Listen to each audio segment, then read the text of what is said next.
एक समय में एक गांव में रामन्ना नामक एक रेलवे कुली था। रामन्ना उसके बीवी और 2 बच्चों के साथ एक छोटे घर में रहता था। वो रोज की वेतन के लिए रेलवे स्टेशन में सूटकेस और बैग्स को उठाता था। वो अच्छा आदमी था, लेकिन उसकी बुद्धि थोड़ा टेढ़ा था। रामन्ना स्टेशन के प्लेटफॉर्म पे खड़े होके आते जाते प्रयाणिकों को कूली के लिए पूछता था। कूली बाबू, कूली भैया, कूली साहब। ऐसे वो कूली काम के लिए स्टेशन में आते जाते हर लोग से पूछता था, लेकिन रामन्ना को एक भी कूली का काम नहीं मिल रहा था। रामन्ना को सुबह खाने की आदत थी, लेकिन उस दिन कुछ न खाने के कारण वो फीका पड़ गया था। दीवार पे थोड़ा ऐसा झुककर खड़ा था। इतने में एक बुजुर्ग, सुनो बाबू कूली, 4 सूटकेस हैं। ट्रेन के आते ही इन सूटकेसों को उसमें लगाना है। जी साहब, लगा दूंगा। रख तो मैं दूंगा, लेकिन कितना दोगे ये तो बोलिए। हर सूटकेस का 5 रुपए मानकर मैं तुम्हें 20 रुपए दूंगा। क्या 5 रुपए दोगे? तो तुम ही उठा लो ये बैग। जाओ जाओ। सूटकेस का 25 रुपए मानकर 100 रुपए दे दो। क्या सूटकेस का 25 रुपए? मैंने सूटकेस उठाने को बोला है, ट्रेन के बोगी को नहीं। जाओ जाओ। मैंने भी सूटकेस के बारे में ही बात किया, रेल की बोगी की नहीं। 4 सूटकेस का 20 रुपए देता बोला। आया बड़ा है कंजूस आदमी। क्या बोला तुमने? 20 रुपए कम है और मैं कंजूस हूँ? चलो हटो यहाँ से। तुम नहीं हो तो बहुत सारे कुली हैं यहाँ पे। हाँ बड़े आ जाएंगे लाइन में तुम्हारे इस 20 रुपए के लिए। तुम्हें खुद उठाकर रख देंगे रेल में। जाओ जाओ। इतने में रेल स्टेशन पे पहुंच भी गई और रामन्ना के देखते देखते ही चला भी गया। लेकिन रामन्ना को एक भी कूली का काम नहीं मिला था। एक तो पैसे नहीं थे और दूसरा उसे भूख लग रहा था। इसी कारण रामन्ना को गुस्सा आ गया था अपने आप पे और अपनी परिस्थिति पे। उस गुस्से में वो अपने आप को कोसने लगा। अब करने को कुछ नहीं था, तो इसीलिए रामन्ना ने फैसला किया कि कम पैसों में कूली का काम कर देगा। लेकिन उसे सारे स्टेशन में कोई काम नहीं मिला। ऐसे दिन ढल भी गया और उसे एक फूटी कौड़ी भी नहीं मिली। उसी दुख में वो अपने घर का रास्ता पकड़ा। घर पहुंचते ही पापा के इंतजार में बैठे उनके दोनों बच्चे दिखे उसको। अपने पिता को खाली हाथ देख दोनों बच्चे बहुत निराश थे। अपने बच्चों को ऐसे देख रामन्ना भी दुखी हो गया। दिन ब दिन घटता उसके परिवार का हालत देख रामन्ना अपने आप में रो दिया। एक तरफ उसकी बीमारी बीवी को देख, आज सुबह मिले उस 20 रुपए की कूली कर देता, अपनी बीवी की दवाई तो ना हो पाता, लेकिन कम से कम मैं बच्चों को तो खिला पाता। ऐसे वो अपनी घमंडी नियत को कोसकर कुछ काम ढूंढने के लिए तुरंत रेलवे स्टेशन की ओर भागने लगता है। आधी रात तक काम करने के बावजूद उसे उसके खर्चों के लिए काफी पैसे भी नहीं मिलते हैं। इतने में रेलवे स्टेशन में मौजूद पुलिस आधी रात को रामन्ना को उधर मंडराते हुए देख उस पे शक करते हैं। चोर समझकर उसे पुलिस स्टेशन ले जाते हैं। साहब मैं कोई चोर नहीं हूँ साहब, मैं एक कूली हूँ साहब। ऐसे उसके कहने के बावजूद पुलिस उसका बात नहीं मानते हैं।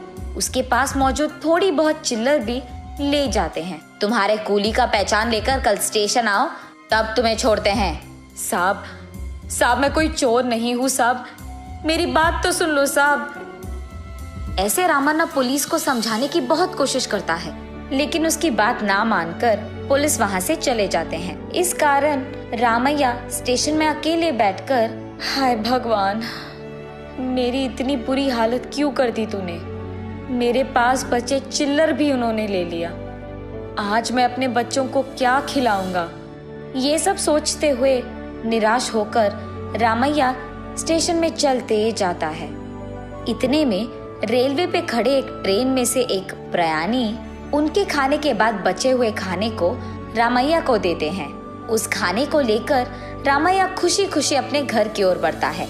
घर पहुंचते ही अपने बच्चों को इंतजार करते हुए देख रामन्ना जल्दी जल्दी उनके पास जाकर उस खाने का कवर खोलकर उसमें बचे रोटी को उन दोनों में बांट देता है। रामन्ना का छोटा बेटा उसके दिए हुए रोटी को जल्दी खाकर पापा भूख लग रही है, पापा भूख लग रही है, ऐसे कहता है। और बस रामन्ना के हाथ में बचे आखिरी टुकड़ा भी वो उसके छोटे बेटे को दे देता है। ये देख रामन्ना की बेटी उसके पास जाकर पापा आप नहीं खाओगे? ऐसे पूछती है। मैं तो कब का खा लिया बेटा, मैं ये खाना तुम्हारे लिए लाया हूँ। ये कहकर वो पानी से अपना पेट भर के सो जाता है। अगले दिन उसकी बीमार बीवी, भूखे बच्चे, गरीब हालत के बारे में सोचते हुए भगवान की कृपा से अगर आज कुछ काम मिला तो अपनी बीवी के लिए दवाई, बच्चों के लिए खाना ले जाऊंगा। इसी सोच के दुख में वो स्टेशन की ओर बढ़ता है। आज रामन्ना घमंडी ना होकर जितना भी काम मिले सारा कर देता है। दिन ढलते ही वो कुछ पैसे कमा लेता है। चलो आज कुछ तो पैसे मिले, ऐसे सोचते हुए वो उसके घर जाने के लिए स्टेशन से बाहर जाने लगता है। इतने में उसे स्टेशन के एक बेंच पे एक सूटकेस दिखता है। उस समय में स्टेशन में कोई रेल नहीं था, चारों ओर एक भी आदमी नहीं था। वो सोचने लगता है कि ये सूटकेस किसका हो सकता है। चारों ओर कोई ना दिखने के कारण वो सोचता है कि कोई उसका सूटकेस भूल गया होगा। इसीलिए उस सूटकेस को लेकर वो पुलिस स्टेशन जा पहुंचता है। जो पुलिस उससे कल रात पैसे लिए थे वो उसे वहां दिख जाते हैं। उनके पास जाकर, साहब मुझे ये सूटकेस स्टेशन में मिली है साहब, वहां कोई नहीं था, लगता है कोई भूल गया, आप ही इसको इसके मालिक के पास पहुंचा दीजिए साहब। उसके कारण पुलिस को समझ आता है कि ये चोर नहीं नेक इंसान है। ये देख उससे बोलते हैं, ठीक है तुम घर चले जाओ, हम इस सूटकेस को उसके मालिक तक पहुंचा देते हैं। ऐसे कहकर उसे वहां से भेज देते हैं। उस दिन कमाए हुए पैसों को लेकर रामन्ना उसके परिवार वासियों के लिए खाना लेकर, बीमार बीवी के लिए दवाई भी लेकर घर जाता है। अगले दिन आज पता नहीं कैसे रहेगा, ऐसे सोचते हुए स्टेशन पहुंचता है। पहुंचते ही उसके सामने स्टेशन मास्टर दिख जाते हैं। आ गए तुम, तुम्हारा ही इंतजार कर रहा था मैं। उनकी ये बातें सुनकर रामन्ना डर जाता है। क्या हो गया साहब, क्या मैंने कुछ गलत किया है?